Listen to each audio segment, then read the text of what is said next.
God's will and intention, Concordant studies. In translating the ninth of Romans, verse 19, I felt almost as if the text before me was faulty. It should surely read, "Who hath resisted his will?" Yet the word is not will, but intention. There seemed so little difference at the time that I did not appreciate the concordant rendering myself. Since then, I have been most thankful for it. It helps to solve one of the deepest difficulties and contradictions connected with the place and problem of evil. To the question, who hath resisted his will? We may answer, many, if not all. But to the query, has anyone withstood his intention? The reply is the opposite, for no one can thwart him. Even when withstanding his will, we are fulfilling his intention. Romans 9.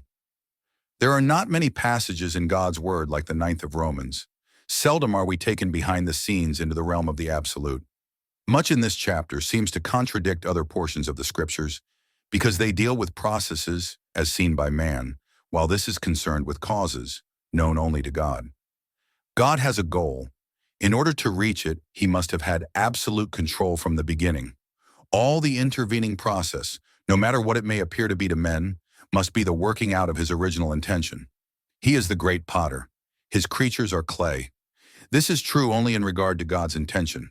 Viewed in relation to his will, they are not at all the passive materials suggested by the clay. Ye will not, Matthew 23:37, describes man's antagonistic attitude toward God's revealed will. The case of Pharaoh is the classic example of the chasm between God's will and his intention. His revealed will was very plain. Let my people go. It seemed to be fulfilled in the liberation of Israel. But no one who reads the account and believes it can escape the conviction that God's intention included more than his revealed will, and that it involved opposition to that will. This much might be easily inferred if Pharaoh had been hard-hearted enough to play his part. It is put beyond doubt by the action of God in hardening his heart. God's revealed will was limited to the release of Israel. His intention was to display his own power and glorify his name in all the earth. This is given us as a specimen of his complete purpose and of the process by which he will attain it. Mankind does not comply with his will. His saints do not comprehend his intention.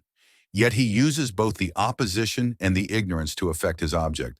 No doubt many in Israel were fervently praying that Pharaoh's heart would soon soften and he would let them go. God's answer to their prayer was to harden his heart. They sighed for salvation. He wrought with a view to his own glory. It takes little imagination to picture this scene. Its continuous repetition during the first 3 eons makes it most important to our spiritual welfare. The same conflicting forces are at work today. It is quite conceivable how the saints would have managed the affair. They would have implored Yahweh to compel Pharaoh to let them go. Perhaps they would call a grand prayer meeting for this purpose. Perhaps they would set aside a week of intercession. We know not what to pray for was as true of them as of us. Perhaps they would be definite in their petitions and insist that he melt the heart of the king and so remove his opposition. How much there is of this today. Many brethren unite in great world movements, seeking to soften the heart of mankind, trying to do away with sin, seeking to abolish the many evils that harass us, uniting against war and vice and corruption. For all of these are against the revealed will of God. These efforts, we are told, are practical. They are not mere theory, words without works.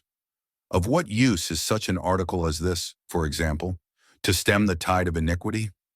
Using the same figure, I would advise all that the tide will become the highest in all history, and that no human effort will be able to stop it, for it is necessary to fulfill God's intention. The Israelites hoped Yahweh would soften Pharaoh's heart. What they wished was to quietly slip out of Goshen into the promised land. They wanted none of the terrible signs. They did not ask for the Passover. Surely they would not have entered the trap which threatened to destroy them. They did not ask for the miraculous passage through the sea. The 40 years in the wilderness was not of their choosing. The most illustrious epic in their history was forced upon them. It was a continuous exhibition of disobedience to God's will. Yet who doubts for a moment that it was in line with his purpose? God's wisdom and power. Now that all is past and we can get a true perspective of these events, who would prefer to have Israel's prayer answered? It was not necessary to soften Pharaoh's heart. It was too soft already. If it had not been hardened, the Exodus would have been a flat, uninteresting story, with no outward manifestations of Yahweh's power of love. Its glory would be gone. Its God would be unknown. The wisdom and power of Egypt must be exposed by conflict with the wisdom and power of God. His attributes must be revealed by contrast with the mightiest and wisest of humankind. The antitype of this marvelous period of Israel's history lies just before us. Only the miraculous manifestations will be far more wonderful than of old. God is today hardening the world's heart in preparation for that epoch. Men are approaching the wisdom of ancient Egypt in their knowledge of nature, and are far surpassing it in power. Shall Yahweh weaken them before using them as a foil to display his might? Rather, it is his wisdom to harden their hearts, so that, in opposing his will, they may fulfill his ultimate intention. Man's will and God's. Too often we are told that, if man has no free will, he is a mere automaton. This is a mistake. The so-called freedom consists merely in the lack of conscious coercion. Being ignorant of the constraining or restraining influences which determine his conduct, and altogether unaware of ulterior forces, he subconsciously yields at the very time that he imagines he is most independent. His freedom of will is simply ignorant unconsciousness or submission to environment or heredity. In relation to the will of God, men are consciously independent. They can accept it or reject it, and imagine that no other force but the divinity enthroned within them has anything to do with their decision. But when we find the niche assigned them in God's intention, they are, thank God, the most utterly dependent slaves of circumstance it is possible to imagine. It will be found that, throughout their lives, they were not more masters of their fate than they were of the date and details of their birth. The doctrine of man's free will peoples the earth with a race of puny gods. We object to the dual gods of Persia or the many deities of the Greek and Roman pantheon. Yet these ancient pagans never rose to the absurdity of making every man a god. The possession of a free, untrammeled, unconquerable will is the exclusive attribute of deity. Only one God can possess it. Our blessed Lord himself did not claim it. He came not to do his own will, but the will of him who had sent him. Illumination of deity. The failure to recognize both the divine will and the divine intention has led to incalculable confusion and misunderstanding. Those who reject God's intention rob him of his godhood and deify man. Those who confuse his intention with his revealed will make of him a love-lacking tyrant, a hard-hearted monster. Others who wish to believe all the scriptures have to say are not clear how to harmonize his character with the presence of sin, especially when it becomes evident that sin has a place in the attainment of his ultimate purpose. All evil and every sin reverses its character completely when we take it from the limited light of God's revealed will to the universal illumination of his intention. This is the reason that we do not hesitate to believe the scriptures that all is of God.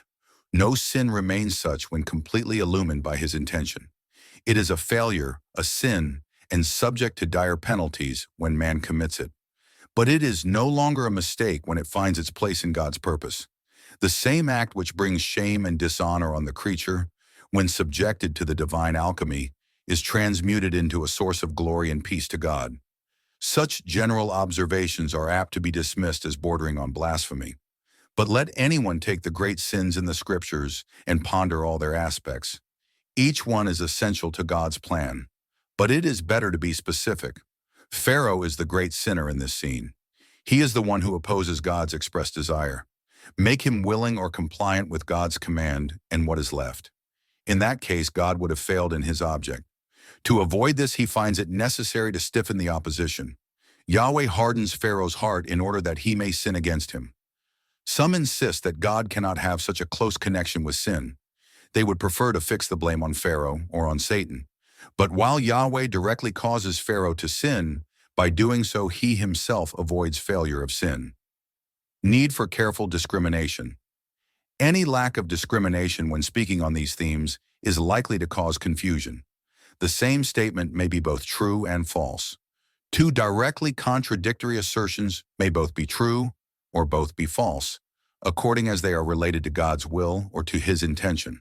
A beloved brother, who had been meditating on these things, made the statement that Adam's fall was really a fall upward. I would strenuously object to such a suggestion, apart from explanation. Adam's sin and transgression and offense were very bad and degrading when viewed as disobedience to God's will. When associated with the work of Christ and God's ultimate purpose, it was the very best he could have done. Even its immediate effects were not all evil, for he obtained a knowledge of good. Impossible is his previous condition. So with sin as a whole. We almost dread to speak of it in relation to God's ultimate, for few, even of his beloved saints, have seen behind the scenes, and almost any assertion would be false if related to his revealed will. Is sin good? No. It is the worst thing in the world. No words can express our horror and detestation of it. Is sin good? Yes. Not indeed in itself, but its effect will be beneficent beyond anything else this world can give. When combined with the mediatorial work of Christ and the reconciliation of which it is the occasion. Perhaps this is why some beloved brethren insist that I teach that God sins, or is the author of sin. I have never said this or even thought it, so far as I am aware. If I have unwittingly done so, I humbly retract and recant. But I am informed that various passages in my writings on this subject imply it, though they do not express it in so many words. When I review these passages, I do not see the implication. I did not intend such a thought. I did not express it. To my own consciousness, I did not even imply it. Some inferred from the Apostle Paul's teaching that they should do evil that good may come. If he could be misunderstood, I count it an honor to be in the same condemnation. But what is an implication? Is it not the result of combining what we think with another statement? It is reasoning from two premises, one our own and one supplied by another. In its crudest form, the argument may be stated thus: I believe that all is of God. My inquisitors insist that sin is part of the all. Therefore, I believe that God sins. It seems very logical to them. I may object and say that I do not concur in their conclusions. I may even say that my premise is not mine, but God's. But no, my scheme is simply an attempt to exonerate Satan and prepare people for the homage which he will demand at the time of the end. Away with such a fellow from the earth. This places me in a strange position. I cannot but consider their deduction a mistaken logic, a transgression of morals, and even an offense. In short, it is a full-orbed sin. I am eager to acknowledge, however, that it is of God. But even my small mind, weakened by overwork and dulled by distress, has not the slightest difficulty in discriminating between the human and the divine aspect of these acts. God is making no mistakes. His servants are. He will justify their injustice, not because they are in line with his will, but because they are carrying out his intention.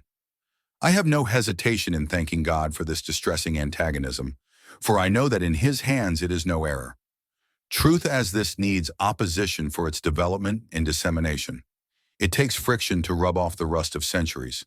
The difficulty seems to be that we cannot easily view an act from its moral character. We do not readily see that no act is sinful in itself, but in its relations. The act of plucking and eating fruit is not necessarily a sin.